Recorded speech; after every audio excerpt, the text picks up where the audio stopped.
Welcome to the Agave Social Club podcast. I'm your host, Doug Price. I had the honor of being a guest on the Lightbulb Moments podcast, hosted by Phil Fornaro not too long ago. We had a great conversation about tequila, and I wanted to share that episode with you. I hope you enjoy it. Welcome to Lightbulb Moments. Join us as we explore transformative experiences and insights in business and life. Here's your host, a maximizer and problem solver who, through his extensive skill set and network, builds long-lasting and meaningful relationships, and continuously learns and applies new knowledge. Phil Fornaro. Hello, everyone. This is Phil Fornaro, and this is Lightbulb Moments. It's all about the energy. And just wanted to welcome Molly Lucas to the team. She jumped in, and for some reason, people are attracted to this podcast, and Molly's a superstar. She's helping us with our social media, some analytics, some other things, along with Michaela, Aaron, Sumitra, and, of course, Valerie. And we're glad that she's agreed to take the challenge of trying to synthesize my thoughts. I'm a plethora, I like that word, plethora of information and content, and drives many people crazy, but she said she would take the challenge. And then she was very, very helpful in connecting with me with one of my main vices. Now I think I've got 4 or 5 tequila guests coming on the podcast. And, you know, up to a couple of years ago, I didn't even know. I just remembered El Chico and Jose Cuervo as my 2 tequilas of choice, and none of those were very good. So I've sort of transformed the way I've drinking tequila. So I said, Molly, let's get some tequila guests, and she didn't disappoint. We're going to have Doug Price today from the Agave Social Club. As I look, you guys can't see, but I'm excited. I see about 40 bottles behind him of tequila. So Doug's also a podcaster, so we're going to talk. We're going to fill your knowledge for Learning Bright community. We're going to talk about business, podcasts, of course, tequila, and we'll have a lot of LBMs along the way. Hey, Doug, how are you, man? I'm doing well, Phil. Thank you for having me on your show. Yeah, we were just sort of briefly talking, and I purposely don't jibber jabber before we start the podcast because I like to learn about people as we go. But this is not your first career, right? Agave and tequila, is it? It is not my first career. It's my favorite career, but it's not my first career. Cool. All right. Well, tell me how you got into the world of tequila, and I want to give early on. We're going to talk a little bit about the fact that of how tequilas are. Actually, let's just start with that. That's good. Can you tell everybody, because when I'm talking about Repo, Blanco, Añejo, and Extra Añejo, people don't really know what I'm talking about. So let's explain a little bit about that and what the difference is, and then we'll jump into some other stuff. Yeah, sure. So we've got classifications, and to kind of set it back, we've got the CRT, that's the Tequila Regulatory Council, and so they set the rules, the norms, and they have 5 classifications of tequila. They've got Blanco, which you may hear as silver or plata. They've got Reposado, Añejo, Extra Añejo, and then Joven. A lot of times people don't always know Joven, and sometimes there's a growing category of Cristalino. That is not an official classification. It might be one day, but it is not an official classification. So right now we've got Blanco, Repo, Añejo, Extra Añejo, and Joven. Are you a Cristalino fan? You look like you knew once I said it, you said, "Oh, I know what that is." The Comos Cristalino. Oh my God, I can't get enough of it. Okay, They think I'm crazy. Beautiful bottle there. Yeah, and we can talk through what that is. So a Blanco is generally going to be unaged. And so it's not spending time in a barrel. It gets a little confusing because it technically can spend a little time in the barrel and still be called a Blanco. We're starting to see those in Rosa Blancos, but Reposado means rested. And if it goes in a barrel to 2 months, 2 months to just shy of a year. So if I put my liquid, my tequila starts as a Blanco, if I put that in a barrel, it has to be an oak barrel. If it hits 2 months, I am technically a reposado. So when I said some Blancos I could put a Blanco in a barrel for 14 days, pull it out, and it will give a little color. It will give a little of those contributions from the barrel, but it technically is classified as a Blanco. So reposado means rested, and just a lot of people want to say resposado. No, it is reposado. It is rested anywhere from 2 months to just shy of a year. If I hit a year, I'm now an añejo, which is aged anywhere from 1 year to just shy of 3 years. Around 2006 or so, the CRT, they did classify extra añejo, and that is 3 years and up. There's no ceiling. So there's a great brand, Puente Seca. They have a 21-year extra añejo. They have an 18-year. Wow. They have 11. So 3 years, and most are going to be. It's a lot of time. It's a lot of Yeah. time to just put your liquid in a barrel for 3 years, and you don't know what it's going to do. So extra añejo is 3 years, and to no limit there. And then Joven is young. You might hear of a Joven, gold interchange, and a lot of times, probably back in college, we heard of Jose Cuervo Gold. Yeah. That would be a Joven. We're starting to see better Jovens hit the market, and a Joven is going to be any Blanco blended with any aged expression. So I could have a Blanco, and you mix it with a Reposado. That's a Joven. I could have Ah. I could have a Blanco with an extra añejo, and that's a Joven. I have to have that Blanco. If it's a repo blended with an añejo, it then goes back to whatever the youngest is, which would be a reposado.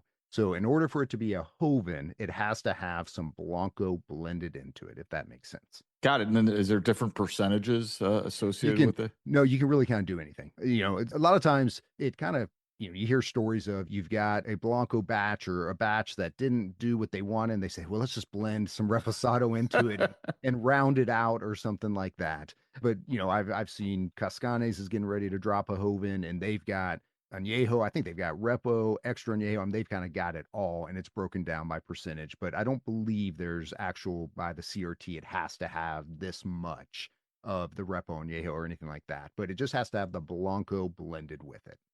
Yeah, that's pretty amazing. So I'm already excited because I didn't know that, and I'm just visualizing my weekend here on Halloween, mixing a couple. I'm Yeah, gonna make my own Hoven you can do tonight. it. You can That do it. that's great. So that's interesting too. You said that you don't know what's going to happen in the barrel.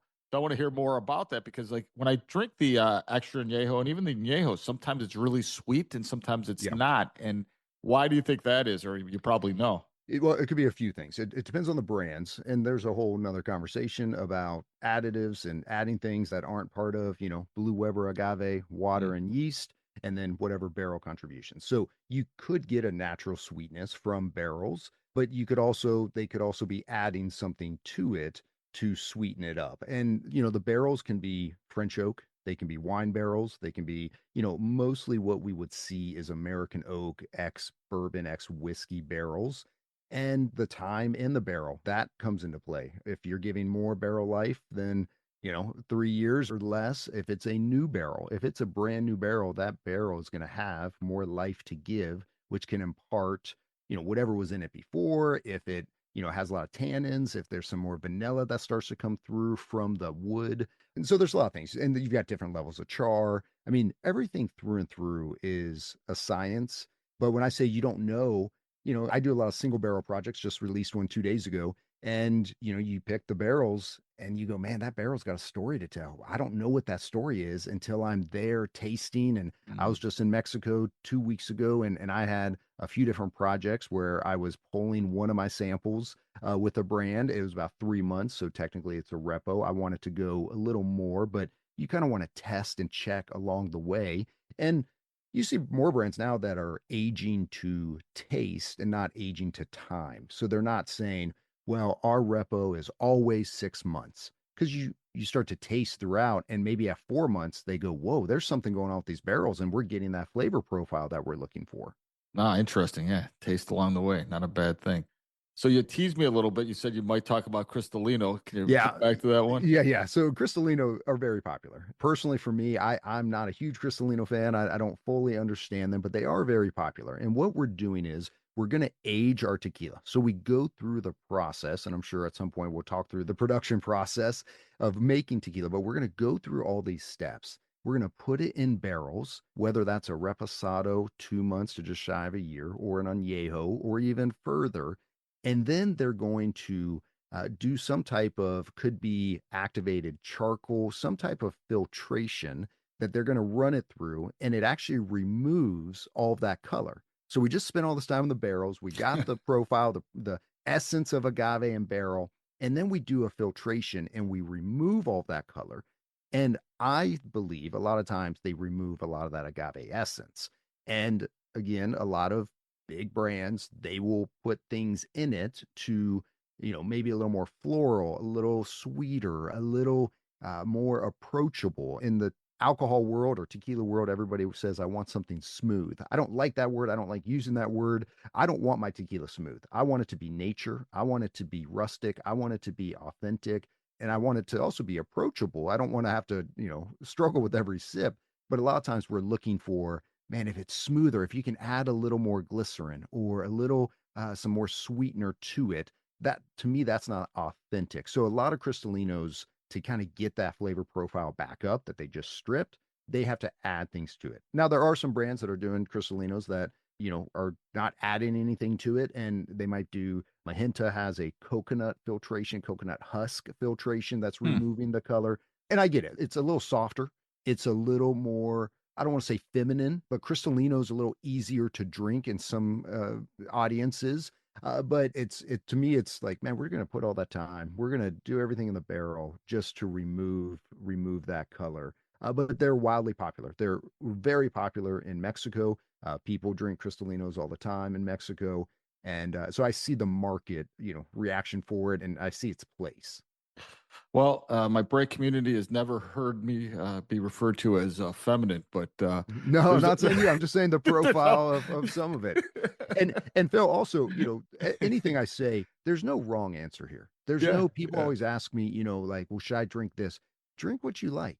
But let's know what we're drinking. And then we have the opportunity to go, well, maybe there's a reason. Maybe I want to try something else. So if someone says, man, I like putting ice cubes in my tequila, go for it. I think that's just, you're just going to proof it down more and kind of, take out some of that flavor, but there's no wrong way to do this. Yeah, no, no, no. I know. Every time I drink a different tequila, I'm going, "Oh my God, this is so good." I mean, it's very rare where I'll drink when I go, "Oh, this really stinks." But that's always my favorite story. When I came to college, I guess it's past the statute of limitation. My buddy, opened up.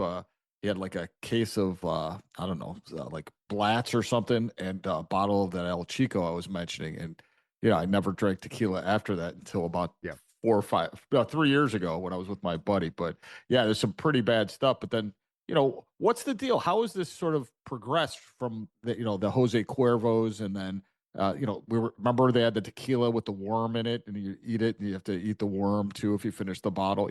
How did it progress from those early stages? Well, tequila was always, early, we had Sauza back in the Sauza family sold around 78. Guillermo Erickson Sauza, who now owns Fortaleza, an amazing tequila company, amazing tequila. His grandfather's great great grandfather was Don Zenobio Sauza, who is credited to bring tequila to the United States. I mean, he's a legendary. He and Cuervo are the reasons why we have tequila. And, back then, 70s, we, it was authentic. I mean, there was great tequilas. It just wasn't the mass appeal. Mm. 80s, we start to see a lot of mixtos where if agave prices change, a mixto has to have at least 51% of the sugar source from agave. So they would start to do, sugar cane or something like that. And that's a mixto opposed to 100% agave. A lot of times you see on the bottle 100% agave.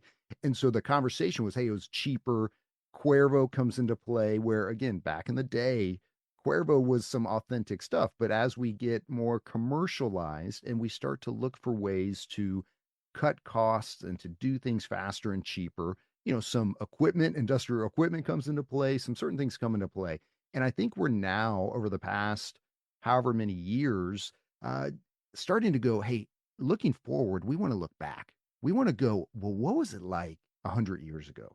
Mm. What was it like as it was just this authentic blue Weber agave, yeast and water done in a very old school way? So we're starting to see more production processes that are a little more artisanal or maybe even ancestral.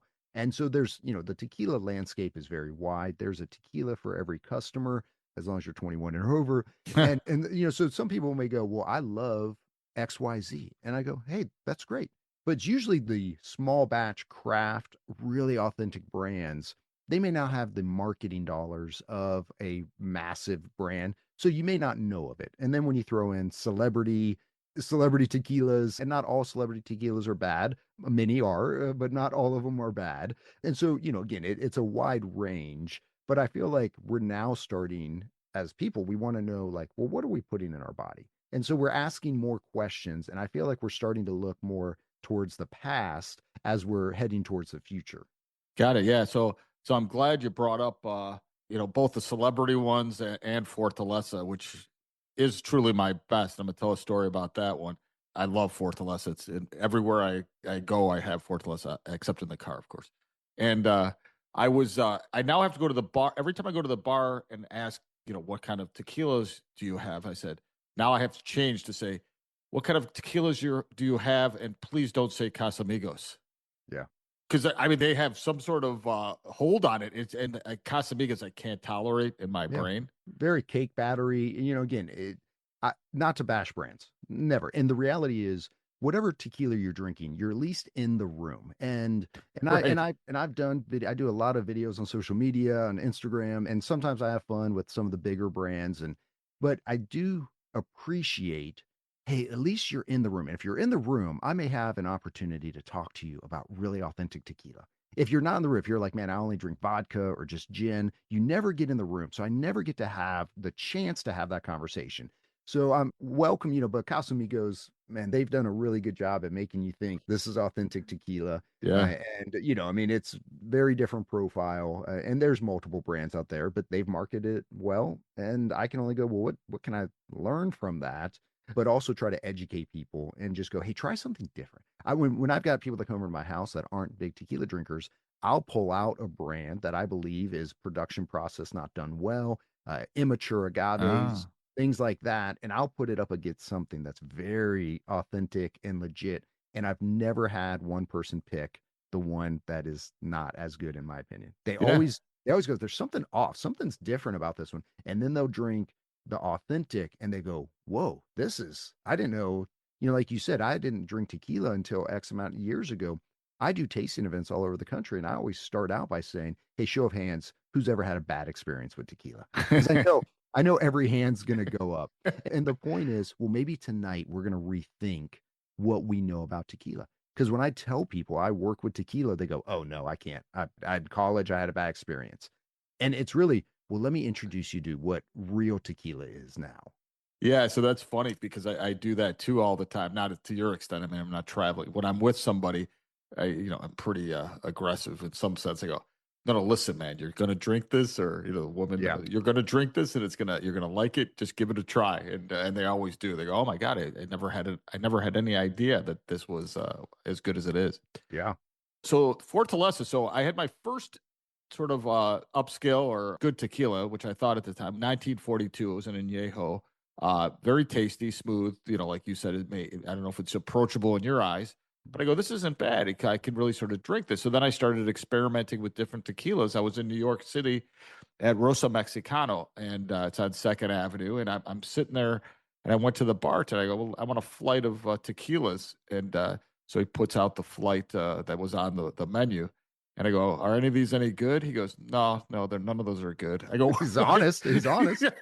I go, why is it on the menu? He goes, because I don't know, this is how I mean, I'm just a worker here, whatever the case, bartender. So then all of a sudden he started sharing all these different brands of tequilas, and he goes, well, this one is this, and he was explaining to me, and I was very, very much a novice, so I didn't know anything he was talking about until he poured the Fortaleza, and he goes, this is my favorite, and I go, interesting. So then I tried it, and it was so delicious, and I did whatever I could to buy it, but then there was a gap of about maybe like 9 months or a year where you couldn't get it. All You the still just can't. You still can't. I mean, Fortaleza, they are Guillermo Erickson Sal's a good friend of mine. They are producing 24 hours a day, 6 days a week, just to try to keep up. They are in the process of building an additional distillery on the property or across the street. It's been in the works for a couple of years. Every time I'm there, I'm going, when are we going to start to see? They are starting, there's some dirt coming up now, but it is very hard to find right now. Yes. nah, it was crazy. And then too, the price. I mean, it was bottom shelf sort of. Here the people are, and the best is when you go to a restaurant, they don't know they happen to have a bottle, and Yeah. they like over pour. And I'm going, Yeah. this is glorious. You Yeah. don't know what you have. But now it's like $29, $39. Now it's like 179 just for the repo. Yeah, and look, this is part of the problem. And Guillermo will straight up tell you, look, I wanted to create a tequila for anybody. If you're someone in this pay level, if you're someone in this pay level, I wanted everyone to be able to experience what my grandfather, great grandfather, great great grandfather, and that's what he does. And then, we get a lot of people from the bourbon world that see, whoa, this is something hot, and let's try to find bottles and try to flip bottles. And next thing you know, retail is going, well, if they're going to make money off, then I need to. And so I see a lot of people that they want to complain about Fortaleza and the prices. And I'm going, no, no, no, no. There's a three-tier system with a distribution and retail as well. And, it could be someone at a retail store or in a bar that's going, hey, I know people are searching for this. Let's just jack up the price like crazy. And, unfortunately, the distillery workers, they don't make any of that or anything Nope. like that. But Fortaleza is very hot. I'm there 3, 4 times a year, and the grounds, the distillery is just absolutely amazing. That was an old Salsa distillery that they outgrew. They turned into a museum, and around 2000, early 2000s, Guillermo said, hey, I want to bring this back to life. And he brought back that distillery right in the town of Tequila. There is a real town called Tequila, Mm, and it is a beautiful, beautiful place. If you are ever going on a tequila journey in Jalisco, you need to go to that hacienda. got it. And is that pretty easy to do? I mean, is it No, problematic to get there, or no. are they open arms, or are they aggravated? All these people are coming. No, no, and the town Tequila has continued to grow. It's becoming a little more touristy. Nothing. I'm in Orlando. Nothing like Disney World touristy, but it's continuing to grow. But man, it's an easy flight into Guadalajara, and then from Guadalajara, you drive to the town Tequila about an hour and a half, hour and 40, and you can sign up for tours online. And they've got restaurant. I mean, they've got it's an amazing, amazing thing to be a part of. Yeah, I got to do that. I went on the bourbon tour, like sort of behind the scenes bourbon tour, and Yeah. that was fabulous with Brian Rosen. He's one of the podcasts. He does bourbon barrels. Okay. So he sells bourbon barrels and helps businesses that are alcohol based, like adult beverage based, and he helps them grow. Pretty interesting Very cool. podcast. You might like it, based on the industries. Yeah. Before we get into social agave and then how tequila is made and all the other fun things we could talk about, I probably this could be like a 4 hour one because I'm so interested. But I want to talk a little bit about why do I, no matter what tequila I taste, in relation to a bourbon, like if I can have two bourbons, I'm okay. Three bourbons, I can't sleep very well. I feel, crappy in the morning. I mean, but tequila, it doesn't matter. I just sort of like sip it, enjoy it. It does. If some nights have more than other nights, I feel good. I sleep good. Why is that? Yeah, so and a lot of times it's the quality of tequila and rate. A lot of times people want to say if you are drinking tequila without any additives, you can't get hungover. And I'm going, yeah, I wouldn't make that claim. If you're just taking shot after shot after shot and it's hitting your system fast and you're drinking 3/4 of a bottle, you're going to wake up tomorrow wishing you made better decisions in life.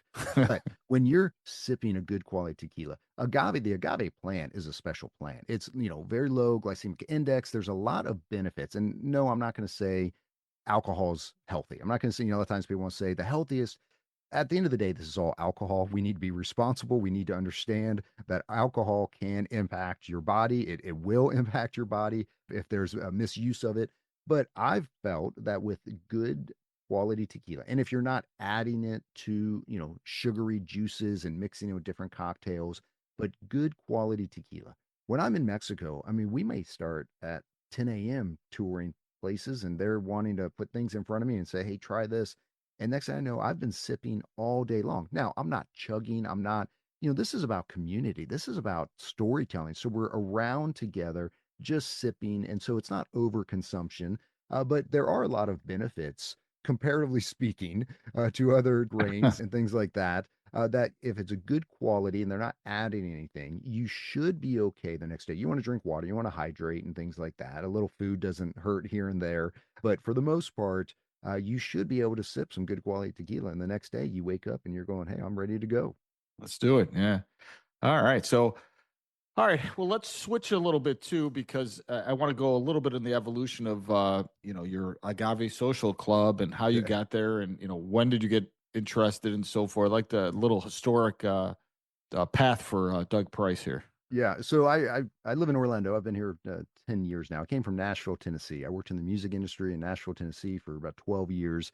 And I used to do a lot of stuff on the road and tour buses. And I started creating bars on tour buses. And I started to see again, when done right, when making cocktails with love and you care about the ingredients, everybody goes, wow, I've never experienced something like this. So I saw pretty quick that alcohol can create community. I think we were meant to live in community. COVID did a great job of destroying that, It did. but we were meant to live in community. So that was kind of my first step into really starting to understand alcohol and spirits. Tequila was something I always gravitated towards. I was never a taking shots and salt and lime. I don't think we need any of that stuff. I was always, now I didn't have the education and I sometimes fell into the trap of, quality is dictated by price point. And we think, well, if that's a really expensive bottle of tequila, it means it has to be really good. Or if it's got the celebrity. So, we all have a journey. And so it's okay. Whoever, if somebody says, well, I really love a tequila that you kind of think is not great, hey, we all start somewhere. And if you love it, great. If you want to try something else, that's okay too. So I was always, into tequila. And then I took a little bit of a break, moved to Orlando, had a kid right before we moved. And I wanted to get back into, could I do tasting events? Again, bringing people together. I thought, could I get 10 guys in a room and they all chip in $50 or something and we talk about tequila? We had 18 guys show up, a buddy's backyard. We had some food. And the moment we took a little break for food, I had 3 guys come up to me and they said, if you ever do this again, I'm in. I've never been to something like this.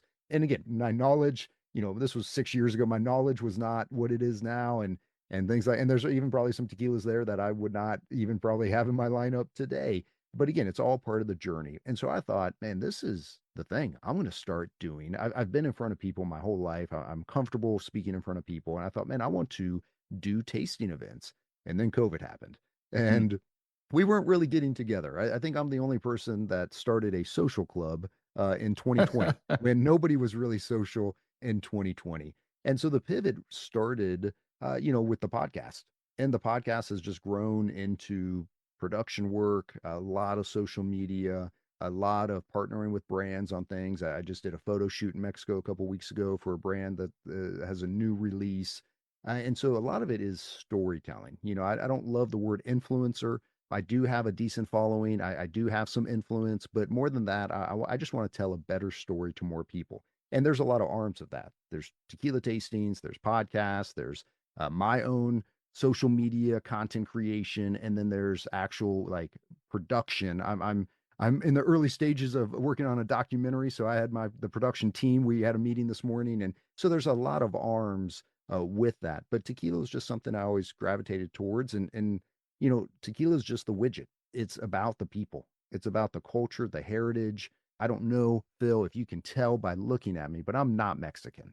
No. I did not I did not grow up. I did not grow up in the fields of Jalisco and the town of Tequila running through the agave fields. But there's just something about the people and the culture and the land with tequila, but even mezcal and other Mexican spirits and agave spirits. So documentary. So tell a little sneak peek for that. That's exciting. Yeah, it is. And we'll see. I'm in the fundraising portion right now and Huh. finalizing some things there. But so, yeah, every year or not every year, there are cycles every 10 to 15 years with agave prices. Sometimes they're really high, sometimes they're really low. Right now, they're on the down. So agave prices are really down. And so the idea with the documentary is really showing the other side of the coin of, we want to think of tequila as this big party, this big, oh man, this is amazing. But there's real farmers that are hurting right now. There are people in the production chain that might walk away from doing what we would like them to keep doing, which is putting agaves in the ground. Now, right now, there are around 4 to 5 times more agaves needed than what is, than what is needed. And so that's why it's driving the price down. This I is get just it. a supply and demand because however many years ago, this is a plant that takes 6, 7 years or so to reach maturity to where we can harvest it. It's a one-time use. And years ago, as tequila was surging, everybody thought in Jalisco area and the regions where we can plant agaves for tequila, they thought, man, this is how I'm going to make my money. And so they just started planting and everyone just started planting.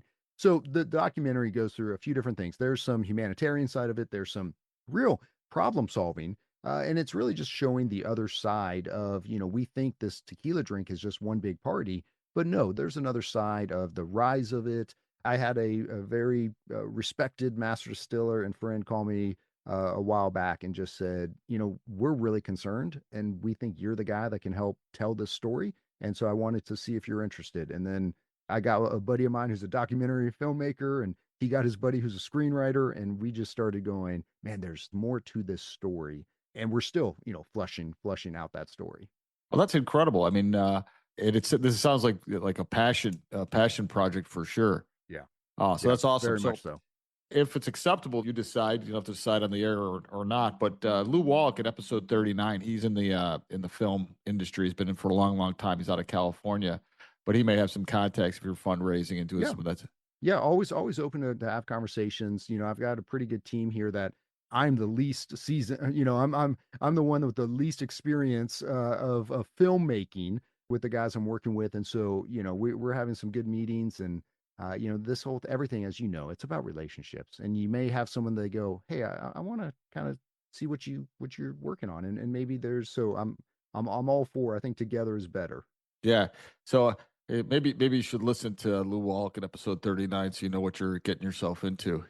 Will do. He's a lot. He's our leading podcast. He's been watched the most and or listened to the most. And but I think everyone likes it because he makes fun of me constantly throughout the podcast. So Okay, I promise I won't do it constantly. just once in a while, You just know, just at the beginning. just with your Crystalinas. Yeah. Love it. So you brought up something that triggered in my head. I was just at a dinner the other night with VJ Rao, who's in episode 125, Tiku Patel, and they were talking about something called tekiwi. Have you heard that?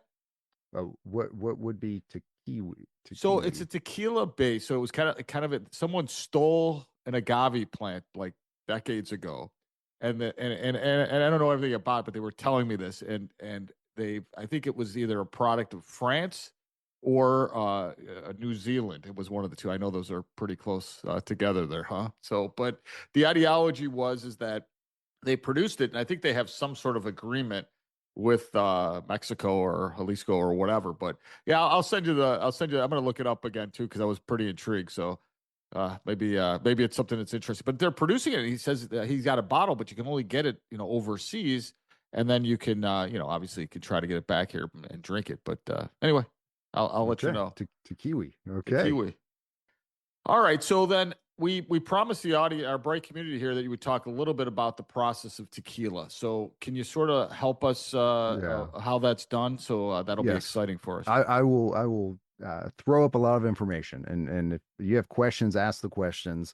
So this is an amazing plant. This is the Blue Weber agave. For tequila, it has to be the Blue Weber agave. There are lots of different types of agaves or magueys, lots of varietals. For tequila, only one can be used that and use the name tequila. Again, very highly regulated by Mexico CRT. To get the word tequila on your bottle, it has to be Blue Weber agave. Blue Weber agave has to be grown in one of 5 states in Mexico. There's 5 states. It's a protected denomination of origin like Champagne, things like that. Most is coming from Jalisco. Jalisco, where most of tequila is coming out of. There are 4 other states where there are areas of those states where you can produce tequila and grow Blue Weber agave. A little foundation of tequila. Mm. Now, the agave plant will take 5, 6, 7 years to grow. So this is not like corn or wheat or something for other spirits where, man, every year, grapes, where every year they're able to turn this. This is an investment. You're going to plant these agaves in the ground, and then you're going to wait 5, 6, 7 years. And you're looking for a Brix level, you're looking for a sugar content, a maturity. We're going for the pina, the heart of that agave. We're going to cut those leaves, the pancas off, and we're going to now take that agave and we have to turn it into fermentable sugars, turn those carbohydrates into fermentable sugars. A way to do that is hydrolysis. So we're going to steam or roast those agaves. There's 3 main ways you can do it for tequila. You can do a diffuser, which in my opinion is just the cheapest, junkiest, not great way to do it. That was brought on around the early 2000s when Bacardi buys Casadores and they look for ways to make tequila cheaper and faster. And they introduced the diffuser. Think of just we're just going to hit it with a high pressure, like a power washer. It's a giant machine. I've seen them in action. We might do an acid wash. It's really just to kind of soften those agaves. Not a fan. And there are brands and there's some big brands and you think you can taste the difference, but most people just don't know. But that's a diffuser. Then you have an autoclave. Autoclave is think of like a giant pressure cooker. A lot of great tequilas being made with autoclave. They may be in there for 24 hours or so. And then the most authentic for tequila is an horno or brick oven. They're going to go stacked in, we're going to remove the cogollo of those agaves. It's kind of like the center waxy, bittery part. We're going to remove that. Some brands don't. Again, we talk about quality. And we're going to go in a brick oven, and it could be 3 days, 4 days. We just waited 5, 6, 7 years. Why are we trying to rush everything Right. after that? So we now have roasted or steamed these agaves and cooked agave. If you've ever had a chance to taste it, it is amazing. And so now we've got to crush those agaves. So a lot of Wait, times we're, wait, wait, wait. Before you're crushing them, what yeah, yeah. tasted them? What's it taste like? Yeah, so it's like a nice sweet cook, like a sweet potato, a little Ah, molasses, just really really amazing. If you are a little hungover, eating some cooked agave, they say can kind of help with that as well. huh. Yeah, so it does taste really really delicious, and you've got the heart, which you can eat the whole chunks of that, or they've got the fibers where you just kind of put in your mouth and you just get all the juices, and then you discard the fibers there. But that's in a brick oven, and that's going to take some time. It's going to take some days. We're steaming, and again, like I said, we're turning them into fermentable sugars. Mm. Now we're going to extraction. We now want to get that juice out from those cooked agaves. We might shred them, and then there's a couple ways there. We're going to either use a roller mill, which is a conveyor belt with different blades, different sizes, and the shreds are going through. We're dropping water on it, and those fibers are going through those blades, and we're collecting that sugar water, that agua miel, that honey water from the roller mill. Old school, not as efficient and not as well used, is a Tahona. Fortaleza, they have a Tahona, a giant Yeah. volcanic stone wheel. Looks like looks like a giant one of these, a giant volcanic stone wheel, Nice. a couple 1,000 pounds, and it's just going around in a circle, crushing these agaves. And we're going to get maybe a little more minerality as the stone is crushing these agaves. Could be adding water to it. It's a long process. It is a inefficient, long process, but very old school and delicious. And then we collect that water and we go to fermentation. Fermentation is where we introduce yeast, and that yeast is going to eat those alcohols and start to turn it into alcohol. Fermentation.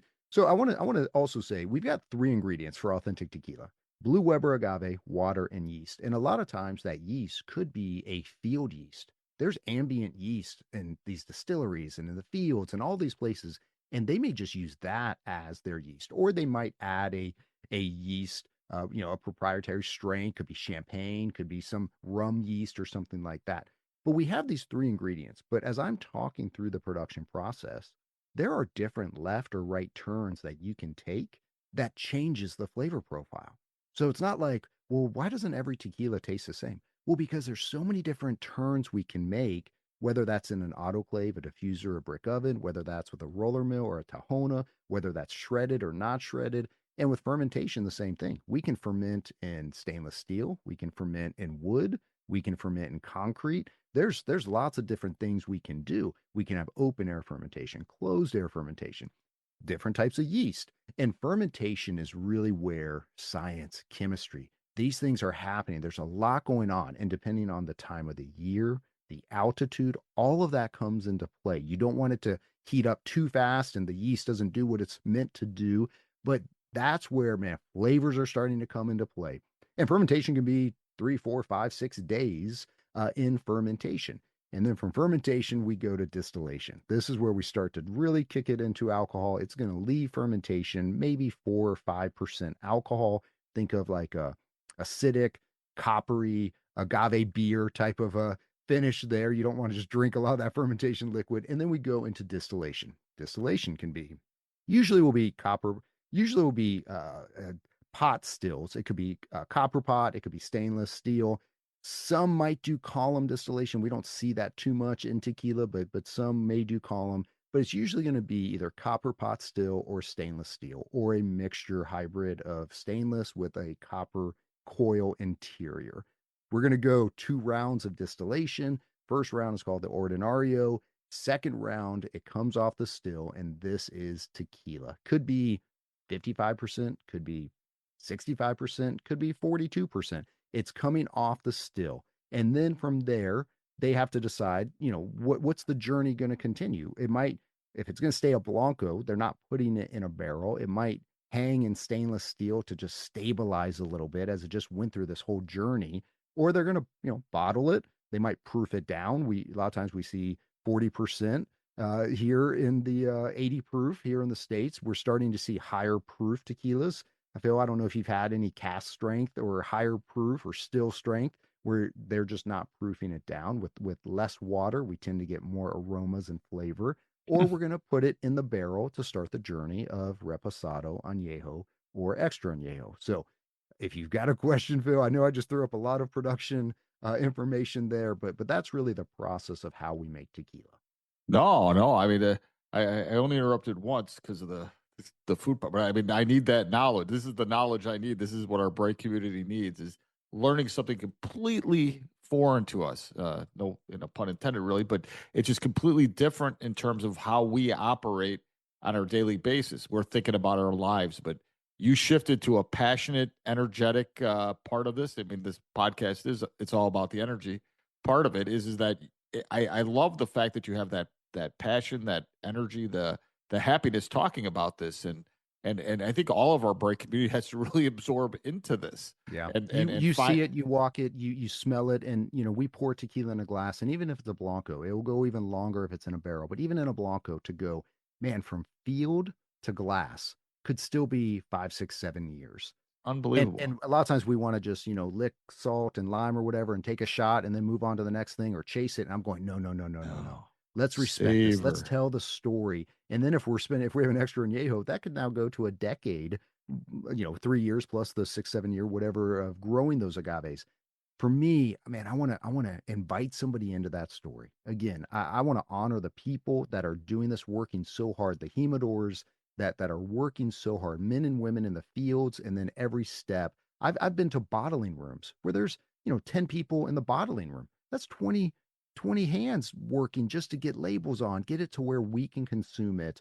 And Phil, for you with the Fortaleza, a lot of those bottles are handmade. The toppers are handmade. I mean, Mm. there's art in all of that where we just want to take a shot and then throw away the bottle. And I'm going, no, no, no, no, no, no. So it is passion. I love it. I geek out. Hopefully your audience will sense that. But I just love having the conversation. No, yeah, but that's exactly what we need. And it's funny. I'm looking. I wasn't looking at you. I was looking at my Fortaleza bottle at my office, and the lovely green top, right, or Yeah, it's a the pina. mesh. Yeah, yeah. What's it called? Oh, it's a pina. It's like the Pina. agave heart. Yeah, Yeah, like yeah. after they've cut off the leaves. Oh, that's what that is. Yeah, No kidding. Oh, yeah. that's awesome. Yeah, I mean, but Handmade, handmade. so yeah, and it's funny. I have all these different bottles, this, and I keep them. And one of my buddies, Nick Dubach, he puts lights in them, but I got to Yeah. find the light to put in because I want to put them all around. And then I had two Clase Azul bottles, and my wife, someone asked her for it. She goes, "Oh yeah, you could take it." I go, "Bah!" I want it. I want it's so beautiful that it's so decorative. Uh, but what I really liked at the light bulb moment for me today is that I do savor my tequila, but the perspective you gave was so powerful. Is that it's 7+ years of process, and then if it's aged, like you said, when you're drinking it, if you think about that, I think you're going to appreciate it more. I mean, I that's the Yeah. light bulb moment for me. Yeah. Yeah. There again to honor it and to appreciate it and to understand, 5, 6, 7 years, growing these agaves. To me, if you want to take a shot and celebrate something, man, go for it. But that's not the end of the story for me. That's awesome. I think I'm going to have a nice new relationship with my tequila this evening. I can't wait. So, a lot of different paths, but let's go to Mescal because we gave some education just because I Okay. know it's a little different, and whatever you want to talk about related to that, I'd love to hear because I want to know too. Yeah. So mezcal is really where this kind of comes from. It used to be we used to recognize as vina de mezcal, as we would call, and mezcal. So I told you there's a CRT for tequila. There's a CRM for mezcal. For tequila, there is one type of agave, Blue Weber, and that can be produced in 5 regions, 5 states. For mezcal, you can really use almost any type of agave or maguey, as they would refer to them, and it's in 9. There's two regulatory councils. One's bigger than the other, and one recognizes 9 states, one recognizes 10, I believe. The reality is, just like the most of tequila is coming from Jalisco, the majority of mezcal is coming from Oaxaca. Oaxaca is another area, another state, another region in Mexico, and most mezcal is coming out of Oaxaca. And that maguey or agave that they're usually using is espadín. You can farm it, you can grow it. It doesn't take, I mean, if you have tepestate, that could take 25 years to grow, where espadín does not take, it's still 5, 6, 7 years or so. So mezcal differences is we're going to use earth and pit. Mezcal is old school, but it's starting to become more popular. And unfortunately, big business is big business, and we're going to probably start to see some shortcuts at some point. But most of these mezcaleros are, second, third, fourth generation. They've been doing this thing and watching. They may have been making mezcal since they were 13 years old or younger. And so we're going to take these agaves, magueys, and we're going to put them in an earthen pit. So not like a brick oven. There's no diffuser or anything like that. In an earthen pit underground, we're going to put hot rocks, dirt, wood, ocote wood, different types of wood, and it's just going to roast those agaves underground. Hmm. From there, in mezcal, we've got artisanal mezcal, and then we've got ancestral. And to be ancestral, there's some things you have to do in order to have the title ancestral, very old school. So, and that's, I think earth and pit, the way we macerate, like wooden mallets. I mean, forget Tahona. There's guys that have these giant wooden mallets that they're just crushing these agaves for mezcal. They could be fermenting in, an animal wool, like a sheepskin or something, or a tree trunk that was dug out like a canoe, and they're fermenting in this, I mean, it's wild, wild stuff for mezcal. And then same thing with distillation. I mean, ancestral would be like clay pot distillation, or might be able to use with ancestral Filipino, but a lot like clay distillation. I mean, this is small batch. I mean, I've got brands that reach out to me and they go, "Hey, this batch, we got 120 bottles out of it." I'm like, I don't know if you can like create a business out Yeah. of only getting like 120 bottles per batch. Yeah. But mezcal is really a taste of the past. And a lot of times people want to say, well, mezcal is just smoky and it tastes like a campfire. Uh, No, that's not true. Cheap mezcal is really smoky. Amazing, authentic mezcal has some smoke elements from that earthen pit, but man, there is complexity, there is deepness, there is flavor. We've got more regions opposed to tequila. We've got more varietals of agave, and honestly, most mezcal for me, I want it to be higher ABV. I want to taste all depths of it. So mezcal, I love. Tequila's more my world. I'm growing more into mezcal. I'm finding there's some really great brands, and a lot of times the mezcals, those palenques or distilleries, are so off grid. I mean, I know brands that when they first found their distillery or palenque or viñata, they were going, we have to like cross a river. Like, how are we even going to get this out of here? I mean, it is, you go to like Jalisco, there's some great areas, but it's Mexico, and there's some areas that, still bumpy roads and guys on horses. But that's like the Ritz Carlton compared to, from whatever, like some areas in Oaxaca where it's like, hey, we just got in. Now we've got to drive 6 hours just to get to the distillery, all back roads, and it's an adventure for sure. But mezcal is really, where tequila kind of came from. And I think as tequila's growing, mezcal is catching a lot of that growth, which is really great to see.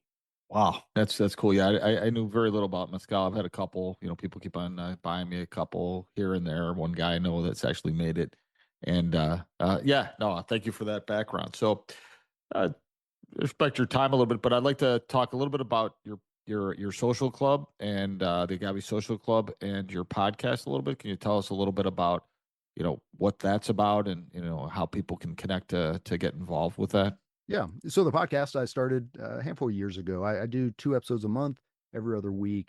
And I'm not the talent. I'm not the value. The value are my guests. I always have, I've got over 100 and some episodes where we are interviewing. Guillermo from Fortaleza has been on it. We're interviewing the biggest tequila producers and brands in a small batch world. So sure, I've had, Patron, I've had big brands on it, but when I say biggest, I mean most respected and authentic. And I want to tell their story. I want to give them a platform for them to share their story. So and sometimes I do some fun episodes. Sometimes I'll do some recaps where when I'm in Mexico, I might do, hey, this episode's about my trip. I always think that's not something people would want to listen to, but the reality is people go, man, I don't know when I'm going to get to go, and I kind of got to go through you by listening to that episode. And then I try to throw in tips and tricks on, hey, if you're going here, make sure you want to stay here, eat at this restaurant, go to this bar. These are great drivers, things like that.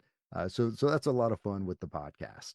Oh, it's great. Yeah, if I didn't have good guests, I'd be a bottom feeder podcaster for sure. My Yeah. guests make everything for me. Yeah, I'm thankful for the guests. And then, it's all grown from there. So the social club, I do have a membership, and that's something to where, we do sip sessions. Had one last night where I had a brand come on, and all the members were able to come on and hear the story, ask questions. I do different barrel releases, and I just created my own Blanco blend with a collaboration with the brand, and we filled barrels. So we'll be releasing that soon. And so members get early access to purchase all things like that. Every month I partner with a brand, and they get discount codes for the members. And I've got merchandise and all that fun stuff, but you only can get it through the membership. And that's all through the website, the agavesocialclub.com. But more than that, again, I want to create community. I want to create community, have people sit around and see what, hey, yeah, Phil, tell me the brands you like. Like, tell me why you like them. And get no wrong answer. Let's continue to share this thing called tequila or agave. And then, part of that is just a lot of content. I do a reel or a video every day, like Oh, probably too much on social media every day. And then on YouTube, I have some longer format. I'm trying to continue to grow into the storytelling with some longer format. So it takes up the majority of my time, and my wife helps me a lot on the back end of a lot of the clerical stuff, and she's been amazing with it. It's not just one thing. There's a lot of things that are part of the Agave Social Club. that's great.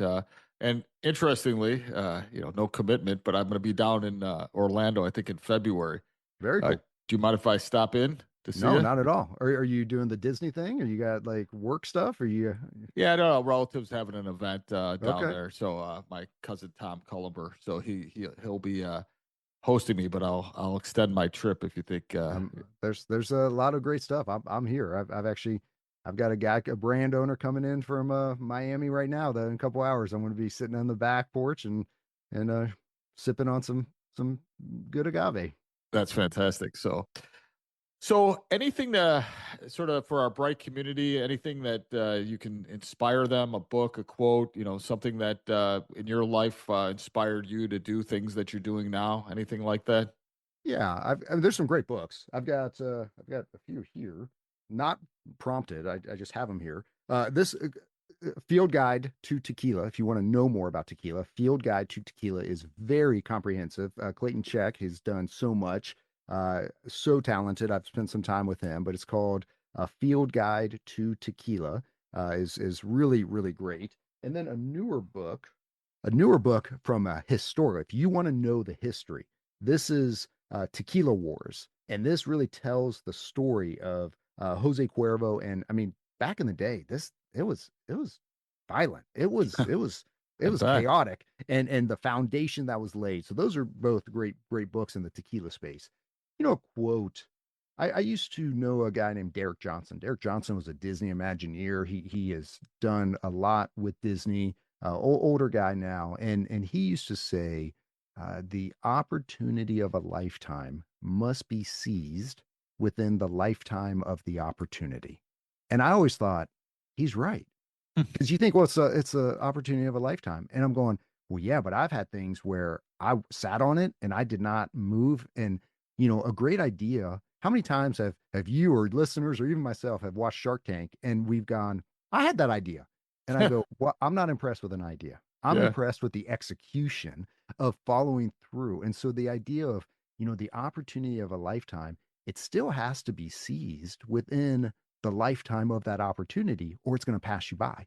And so when I was starting the podcast, I have some musical background, I have some gear background, but I wasn't a podcaster. And so I had to, and this was during COVID where like financially I wasn't, I mean, I'm like, maybe I can just get some free tequila out of this. I don't have, my wife's going, we don't have, X amount of dollars a month to just be buying tequila to host these brands and all this stuff. But at some point I just had to start. And I think it's like, you think, well, that's an opportunity of the life. No, you got to seize it within the lifetime of the opportunity. So that's something that's always stuck with me. I love that. I love that. Yeah, I'm gonna put that one up on the wall. Very nice. Anything else to add? I think another quote would be, "I'm I'm winning too," and that was from a guy said, "Man, I was racing my grandson and I was beating him, and I looked back and I said, I'm winning," and he just yelled, "I'm winning too," and to understand that no matter where you're at in life, to always know, hey, you're winning too. Like it doesn't have to be if you're not in first place, it doesn't mean you're losing. You can still go, I'm winning too. So those are ones I used to have on my board here, would always just say, I'm winning too. And I want my son to have that fun. He's 10 years old. I want him to know, man, wherever you're at in life, and for him to just his mindset as his grandfather said, I'm winning. He said, I'm winning too. That's great. So it was Yeah.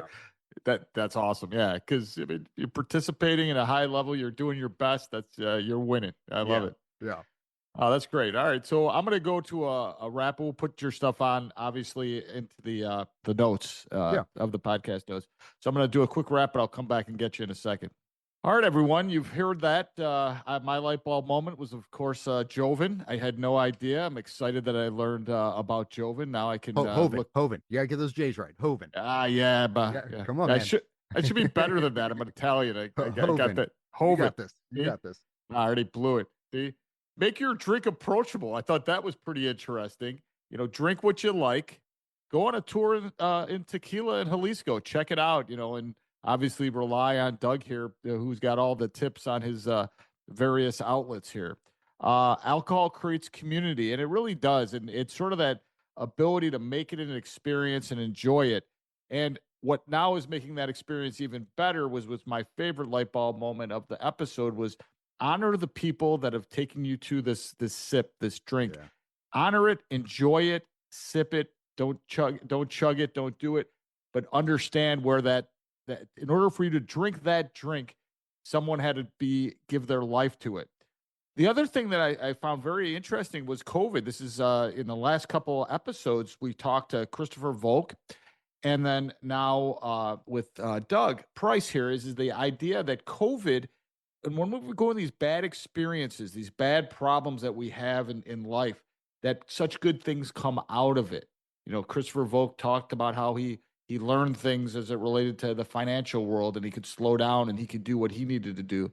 Doug created a podcast. He built the foundation for his Agave Social Club and other things. That's really important. Take that time, think about things when things are the worst, try to make the best out of them. The science and chemistry of alcohol and how you produce these things, it's pretty powerful. Just like Meat had in episode 131 talking about the science of food. You got to dive deeper. Don't just go and get a hamburger. Think about things while you're eating and drinking. Follow your passion. And as you could see from Doug today, the energy was so out of bounds. It was unbelievable how great and passionate he was about tequila and his experiences. If you don't have that energy and you don't have a passion, then keep looking. You got to find it because there's nothing better. Finally, seize that opportunity and execute on the opportunity. Just start. Get it going. I love all of that. And we'll see everyone next week for another positive day of illuminating thoughts and light bulb moments. Doug, I hope you like being in the guest seat. I enjoyed interviewing you for sure. I enjoyed it as well. I hope I didn't talk too much, but I am, as you know, passionate about this. So, Phil, thank you so much for having me. All right, we'll see you in Orlando in February, my friend. Let's do it. Thanks for tuning in to Lightbulb Moments. If you enjoyed the show, please take a moment to rate and review us on Apple Podcasts. It really helps us out. Don't forget to check the show notes for important links and contact information, or visit lbmpodcast.com. Until next time, keep embracing those light bulb moments.